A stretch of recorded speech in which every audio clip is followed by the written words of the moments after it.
வெயில் காலம். சென்னையில் சர்க்கஸ் வந்திருந்தது. ஒரு மதியம் நேரம் நான் அந்த சர்க்கஸ் கூடாரத்துக்குள்ளே போனேன். அன்று ஷோ இல்லை. சர்க்கஸ் மனிதர்களுடன் அந்த சர்க்கஸ் விலங்குகளும் ரெஸ்ட் எடுத்து கொண்டிருந்தன.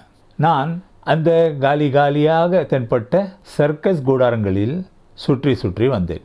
ஒரு சின்ன கூடாரத்துக்கு எதிரில் ஒரு சோகமாக உட்கார்ந்திருந்த ஒரு மனிதரை பார்த்தேன். இது ஒரு நல்ல போர்ட்ரேட் படம். நான் இதை படம் எடுக்க முயற்சித்தேன்.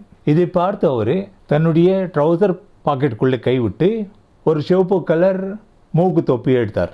அந்த தொப்பியை அவர் தன்னுடைய மூக்கில் மாட்டின உடனே சோகத்தை மறந்து காமெடியாக ஒரு பஃபனாக மாறிட்டார். இதை பார்த்து எங்கேருந்தோ அவருடைய ஃப்ரெண்டும் வந்துச்சு.